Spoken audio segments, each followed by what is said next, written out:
नमस्कार, मैं हूं Priya Sharma. Third I news के इस बुलेटिन में आपका स्वागत है। आइए एक नजर डालते हैं आज के प्रमुख खबरों पर।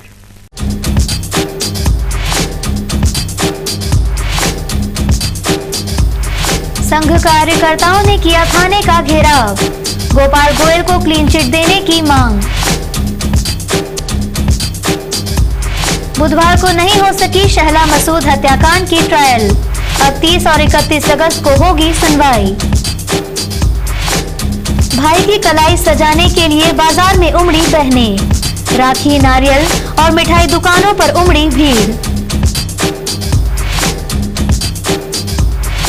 और अब खबरें विस्तार से। भूतेश्वर के बारात में हुए गोलीकांड को लेकर बुधवार को संघ के कार्यकर्ताओं ने मल्हारगंज थाने का घेराव किया और मांग की कि विधायक सुदर्शन गुप्ता की तरह संघ के कार्यकर्ता को भी क्लीन चिट दी जाए।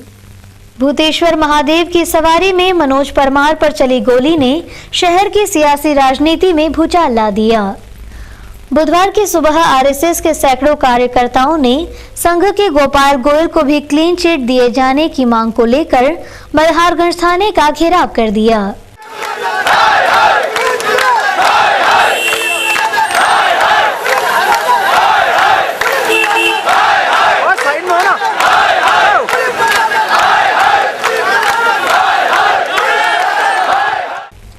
इस घेराव में लक्ष्मण दास महाराज भी शामिल हुए और जमकर नारेबाजी की। संघियों का कहना था कि एक गुंडे के बयान पर विधायक के खिलाफ पुलिस मुकदमा कायम कर सकती है। उन्होंने उदाहरण दिया कि हमें संभागायुक्त ने जान से मारने की धमकी दी है, उनके खिलाफ मुकदमा कायम किया जाए। गौरतलब है कि कल तक भाजपा और संत समाज मनोज परमार को शरीफ बता रहे थे, वहीं लोग उसे आज गुंडा बता रहे हैं। वहीं लक्ष्मण दास जी महाराज का कहना था, जो वर्तमान में पुजारी हरिशानंद जी महाराज है, उनको कलेक्टर साहब ने परमिशन दी। हालांकि ये यात्रा हरिशानंद जी के अध्यक्षता में साधु संतों के माध्यम से निकाली जा रही है। यह किसी की व्यक्तिगत यात्रा नहीं है। भूतनाथ की यात्रा पूरे इंदौर शहर की यात्रा है। और पूर्व में भी प्रिंसिपल टोंगिया के साथ इसी प्रकार पुलिस ने केस बनाया था। पुलिस उस पे भी झूठे मुंह की खाई गई और पुलिस को इस प्रकार ऐसे धर्मनिष्ठ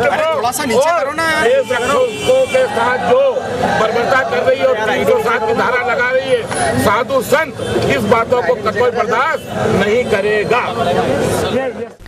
वहीं सीएसपी शैलेंद्र सिंह ने कहा, जो जांच और जो घटनास्थल है, घटनास्थल में जिस प्रकार की भीड़ थी, जिस प्रकार से लोग इकट्ठे थे और इस जुलूस को लेकर जितनी भीड़ इकट्ठा रहती है, ये सारी परिस्थितियाँ इसी दर्शा रही थी कि वहाँ पे कोई व्यक्ति किसी को चाटा मार के भी वहाँ से नहीं जा सकता। गोली मारना तो बहुत दूर की बात है। गोली मारना, वो भी गोली मारने के जैसा उसमें FIR दर्ज कराई गई कि इन्होंने ललकारा और इसको गोली मार दो, इस टाइप की चीज़ें तो बिल्कुल वहाँ पर संभव ही नहीं है। फिर भी उन्होंने उसने किन परिस्थितियों में उसको गोली लगी, किसकी गोली लगी और उसने किन कारणों से इन लोगों का नाम आरोपित किया, ये अलग मुद्दा है।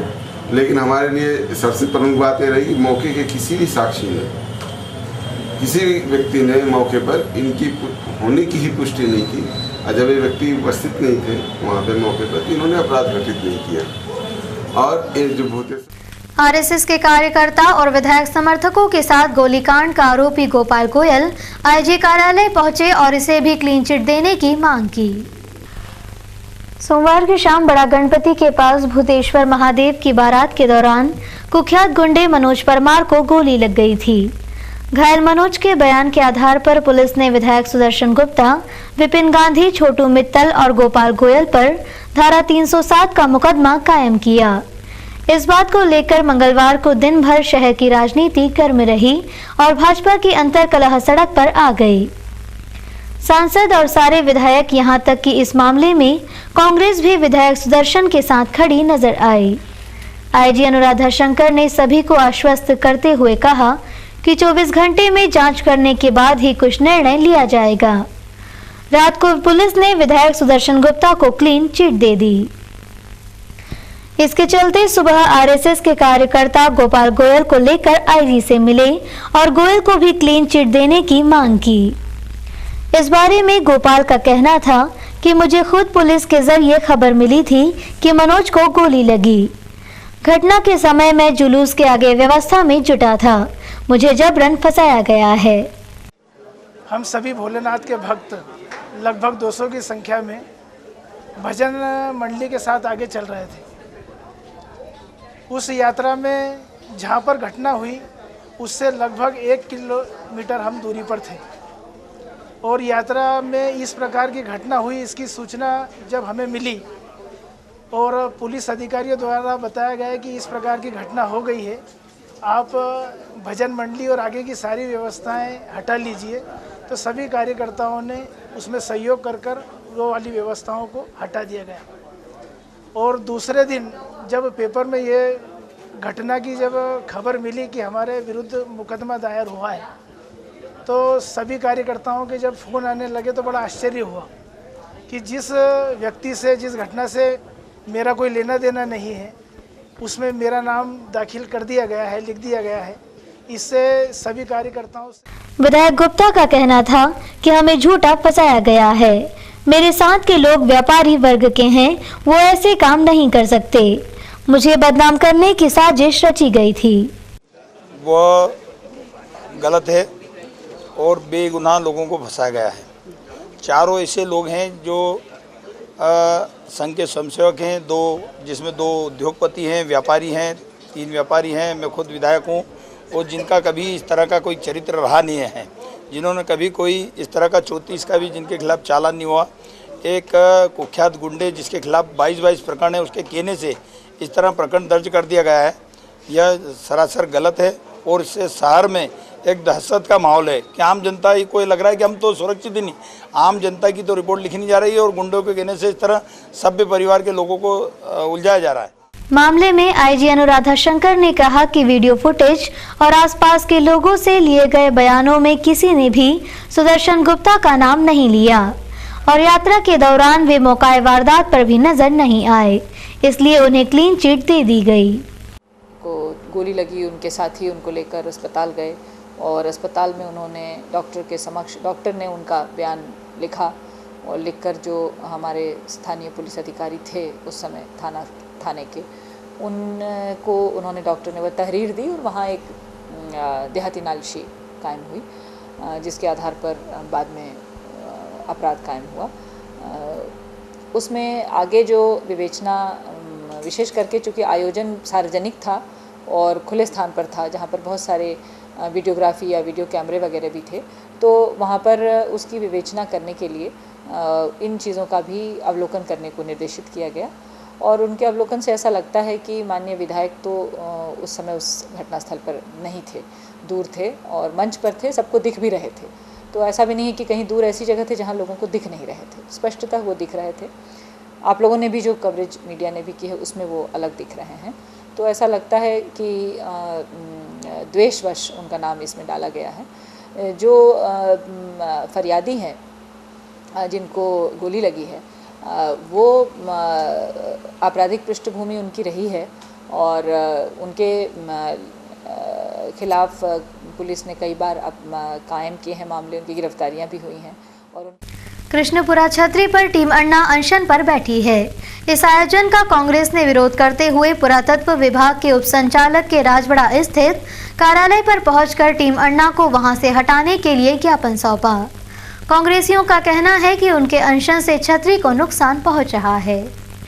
कृष्णपुरा छतरी इंदौर की ऐतिहासिक धरोहर है।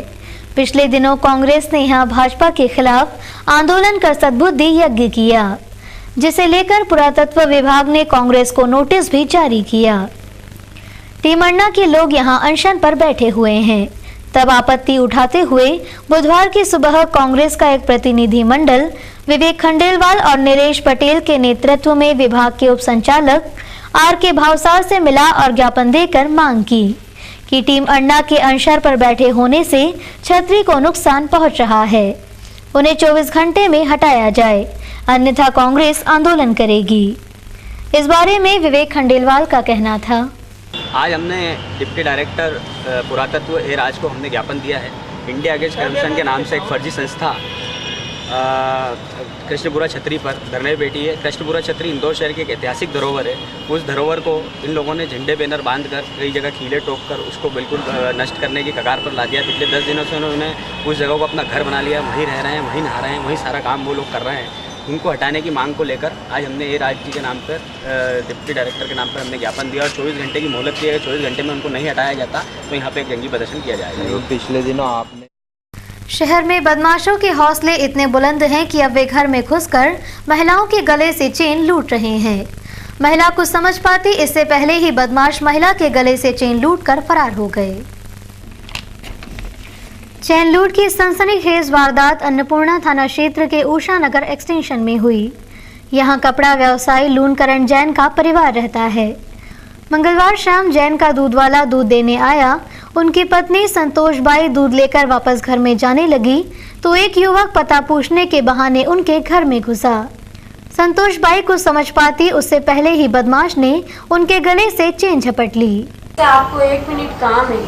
अब गई कि वो मेरे को धक्का देके या तो अंदर गेट बंद करने वाला है या कुछ न कुछ करने वाला है वो। तो मैंने कहा जा रहा है कि नहीं जा रहा, जोरदार चिल्लाई मैं या जोरदार चिल्लाऊं मैं। तो बस वो इतनी देर में तो वो खींच के ले गया। कितने जने थे? एक बाहर खड़ा था और एक अंदर आया, बस एक ही आया। उसको बाहर वाले को बोला तू जा तू जा तू जा, मतलब हाथ से इशारा किया। जब मेरे को यूँ थोड़ा अंदेशा हो गया कि कुछ न कुछ करेगा जरूर, तो मैं भी डर गई एकदम कि मैं अंदर घर में अकेली थी। बदमाश का एक साथी घर के बाहर बाइक चालू कर खड़ा था, जिस पर बैठकर दोनों बदमाश फरार हो गए। मामले में संतोषबाई ने अन्नपूर्णा थाने में शिकायत दर्ज करवाई है। गौरतलब है कि एक माह में इसी क्षेत्र में लूट की ये तीसरी वारदात हुई है। आए दिन हो रही वारदातों के कारण क्षेत्रीय लोगों में काफी रोष भी देखने को मिला। बहुचर्चित शहला मसूद हत्याकांड की ट्रायल 30 और 31 अगस्त को होगी। सभा की जमानत याचिका की सुनवाई 17 अगस्त को इंदौर के विशेष कोर्ट में की जाएगी। बहुचर्चित शहला मसूद हत्याकांड में सीबीआई ने जाहिदा सबा, इरफान, शाकिब डेंजर और ताशिब को गिरफ्तार किया था। इस मामले की ट्रायल 1 अगस्त से होना थी, लेकिन बचाव पक्ष के वकीलों ने न्यायालय में कहा कि उन्हें केस संबंधी दस्तावेजों की फोटोकॉपी मिली है, वो स्पष्ट नहीं है, इसलिए हमें ऐतराज है, उसकी मूल प्रति दी जाए। उनकी ये दलील न्यायाधीश ने स्वीकार करते हुए इस केस की ट्रायल 30 और 31 अगस्त तय की। वहीं सभा की जमानत याचिका की सुनवाई 17 अगस्त निश्चित की गई है। इस बारे में बचाव पक्ष के वकील वाहिद खान ने कहा कि इस केस का संपूर्ण ट्रायल प्रोग्राम आना है। हमें जो दस्तावेजों की फोटोकॉपी प्राप्त हुई वो स्पष्ट नहीं है। शहला की हत्या के समय पुलिस ने जब्त सामान की सूची हमें नहीं सौंपी। हत्या के पूर्व शहला की कार में फाइलें, उसका बैग और महत्वपूर्ण सामान था। इसमें 6 गवाह हैं। इन गवाहों में शहला के पिता की गवाही भी होना थी। ट्रायल पर आने के बाद इस केस से सारे रहस्य भी बाहर आ जाएंगे।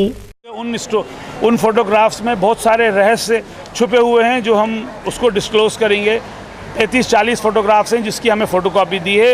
इवन उनके नेगेटिव्स भी हमें उसमें नहीं दिखे हैं, क्योंकि without negatives only photographs are not admissible in the eyes of law. तो उसकी लाश कार में लाके वहां से लेके घटना, गोली चली, घटना हुई, car, dead body, postmortem, police की इंक्वायरी, घटना स्थल, नक्शा, सारे फोटोग्राफ्स हैं। उसके हाथ में क्या था? उसके पास 3-4 फाइलें थी, कार में बैग था, पीछे कुछ फाइलें थी। वो कुछ भी चीज़ पुलिस के द्वारा नहीं की गई हैं। उसमें फोटोग्राफ्स में क्लियरली विजिबल है कि उसमें उस पर डेस्क बोर्ड पर 3-4 फाइलें रखी थी, पीछे रखी थी, और उसका अपना बैग बॉनेट पर रखा हुआ था। कोर्ट ने अनुमति दे दी। जो पुलिस के द्वारा, सीबीआई के द्वारा या पुलिस ने जो शुरुआती जांच की थी उसमें जब्त नहीं किया गया है। उसको हमने समय समय पर मांगते भी रहे हैं। तो वो फोटोग्राफ्स हमने इसलिए मांगे हैं कि हमको डिफेंस लेने में उससे आसानी रहेगी, सहूलत रहेगी, क्योंकि फोटोकॉपी इन्होंने दी है। शुरुआती दौर में एमपी पुलिस को इफ़्ज़ा थाने द्वारा की गई थी और उसके द्वारा ये फोटोग्राफ्स भी लिए गए थे। उसमें बहुत सारी कहानी सामने आती है जिसमें फाइल्स थी। वहीं सभा के वकील का कहना था कि हमने सभा की जमानत के लिए याचिका लगाई थी, जिसकी सुनवाई 17 अगस्त को की जाएगी। मूवमेंट होगा 17 तारीख। किस धाराओं में लगाएगी? वही 302, 120 भी, 201। कुछ हेल्थ रीजन आपने कोट किए? हाँ, उसमें हमने हेल्थ रीजन बीट किया। ये बहुत बीमार है, इसके दिल्ली के अंदर राइट के अंदर पस पड़ चुका है। यदि इसकी स्थिति नहीं तो उसके जीवन में संकट है। वो जो आपने पिछली बार एप्लीकेशन दी थी कि काम ना कराया जाए, वो उसमें क्या हुआ? जो एप्लीकेशन हमने दी थी उस एप्लीकेशन पे जेल में इतनी दहशत हुई कि उन्हें काम कराना पड़ा। हमने उन पर चार्ज लगाया। चलते चलते एक बार फिर नजर डालते हैं आज की प्रमुख खबरों पर।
उधारी के रुपए चुकाने जा रहे एक युवक को कुछ बदमाशों ने चाकू मारकर लूट लिया। बदमाशों ने साथ में मौजूद उसके दोस्त पर भी हमला कर उसे भी घायल कर दिया। मामला खजराना थाना क्षेत्र का है। यहाँ के तंजीम नगर में रहने वाला इरशाद अपने पिता नौशाद की उधारी के 10,000 रुपए देने के लिए अपने घर से निकला था। इरशाद के साथ उसका दोस्त रमीज भी था। दोनों दोस्तों को खजाना कालका मंदिर के पास कुछ बदमाशों ने रोका और चाकू मारकर उनके पास रखे 10,000 रुपए लूट लिए। पेमेंट करने आ रहे थे, इनको पेमेंट देना था 10,000 रुपये कैश पेमेंट। तो हम जा रहे थे पेट्रोल के पीछे वाली तीन जन आए, तीनों भाई थे। वो में आए, बोले बंदूक अड़ाई, चाकू निकाला और जो था पेमेंट से बोला उसको मालूम था पहले से शायद, तो ने चाकू मार दिया उसके हाथ पे, छीना झपटी में चाकू। मध्य प्रदेश क्रिकेट एसोसिएशन पर कब्जा जमाने के उद्देश्य से उद्योग मंत्री के दबाव में केंद्रीय मंत्री ज्योतिरादित्य सिंधिया सहित 20 सदस्यों की सदस्यता समाप्त कर दी। उनके इस कार्य से क्रिकेट दूषित हुआ है। ये बात बुधवार को दोपहर को मध्य प्रदेश क्रिकेट एसोसिएशन के चेयरमैन एम.के. भार्गव ने पत्रकारों से कही। एमपीसीए के चुनाव 26 अगस्त को निश्चित होने के बाद एक नए घटनाक्रम ने क्रिकेट प्रेमियों को हिला दिया। उद्योग मंत्री कैलाश विजयवर्गीय ने दांवपेच खेलकर अपने अधीनस्थ आने वाले रजिस्ट्रार फर्म्स एंड सोसाइटी के माध्यम से एसोसिएशन के अध्यक्ष और केंद्रीय मंत्री ज्योतिरादित्य सिंधिया सहित 20 लोगों की सदस्यता समाप्त कर दी। बुधवार को एमपीसीए के चेयरमैन एम.के. भार्गव ने पत्रकारों से चर्चा करते हुए कहा कि उद्योग मंत्री ने गैर कानूनी ढंग से सदस्यता समाप्त कर दी। पहला विकल्प तो ये है कि इसका जो लीगल कोर्स है वो ये है कि हमको रजिस्ट्रार के पास जाना पड़ेगा। अगर हम रजिस्ट्रार से सेटिस्फाइड नहीं है तो हम डिप्टी सेक्रेटरी के पास जाना पड़ेगा, प्रिंसिपल सेक्रेटरी के पास जाना पड़ेगा। ये तो 2 विकल्प पूरी तरीके से खुले हुए हैं, लेकिन इसके अलावा कोई विकल्प हमको मिलता है कि नहीं मिलता है उस पर विचार चल रहा है। आपने आज किसी रजिस्ट्रार से इस मामले से बात कुछ हुई आपकी इस बात? नहीं, इसमें बात करने का तो सवाल ही नहीं है। इसमें तो जो भी होगा वो राइटिंग में दिया जाएगा उनको, और वो हम तैयार कर रहे हैं राइटिंग में क्या देना है उनको हमारी तरफ से। जैसा आप कह रहे हैं कि उद्योग मंत्री चाहते हैं ऐसे कब्जा करना, उनको प्लानिंग है पूरी, तो जब तक आप जवाब देंगे लिखा पड़े आपको चुनाव दिया जाएगी, आपकी मित्रों को हम वोट नहीं डाल पाएंगे। ये भी हो सकता है, पॉसिबिलिटी है इस चीज। यही उन्होंने प्लान, देखिए लोग आपकी वोट नहीं डाल पाए, इसके लिए एमपीसीए क्या कर रहा है? अभी उसके लिए हम कोशिश कर रहे हैं। ये तो डेलिब्रेटली अभी इलेक्शन के पहले उन्होंने डिसीजन दिया है। मैं कुछ क्राइम ब्रांच की टीम ने सुदामा नगर में दबिश देकर क्रिकेट का सट्टा पकड़ा है। टीम ने यहां से 5 लोगों को गिरफ्तार कर 25,000 रुपए नकद और लाखों का हिसाब भी जब्त किया है। क्राइम ब्रांच की टीम को मुखबिर से सूचना मिली थी कि सुदामा नगर के एक मल्टी के फ्लैट में कुछ युवक क्रिकेट का सट्टा उतार रहे हैं। सूचना पर टीम ने फ्लैट में दबिश दी तो वहां नीरज, भूषण, सोनू, प्रकाश और कैलाश इंडिया श्रीलंका के मैच का सट्टा उतारते मिले। आरोपी मुंबई में सट्टा उतार रहे थे। आरोपियों से 25,000 रुपए नगद, 9 मोबाइल, एक टीवी सेट और लाखों रुपए के सट्टे का हिसाब मिला है। और श्रीलंका का जो क्रिकेट मैच चल रहा है उस पर सट्टा चला रहे हैं। इस सूचना पर दबिश दी गई और वहाँ से 5 लोग लेके आए हैं और उनके कब्जे से 25,000 रुपये लूटी और एक सेटअप टीवी और मोबाइल और सट्टे की पर्चियाँ उनको देखा जा रहा है। टीम ने आरोपियों को कार्रवाई के लिए अन्नपूर्णा पुलिस के हवाले कर दिया। अन्नपूर्णा पुलिस ने सभी के खिलाफ जुआ एक्ट की धाराओं के तहत मामला दर्ज किया है। पारंपरिक पर्व रक्षाबंधन की चमक शहर के प्रमुख बाजारों में देखने को मिल रही है। प्रेम की डोर खरीदने के लिए बहनें बाजारों में उमड़ रही हैं। बुधवार की सुबह से देर रात तक राखी, मिठाइयां, कपड़े, नारियल की खरीदारी जमकर की गई। रक्षाबंधन पर्व की तैयारियां काफी पहले से शुरू हो गई थी। बुधवार को बाजारों में खरीदी का अंतिम दौर चल रहा था।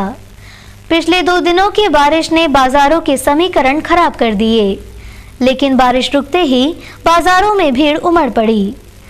बहनें राखियां खरीदने में व्यस्त हो गई।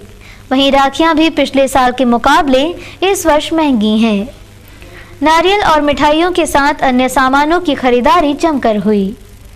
गुरुवार को दोपहर बाद रक्षाबंधन का मुहूर्त सबसे अच्छा बताया गया है। इस बुलेटिन में फिलहाल इतना ही। शहर से जुड़ी तमाम ताज़ा तरीन जानकारियों के लिए आप देखते रहिए थर्ड आई न्यूज़। नमस्कार।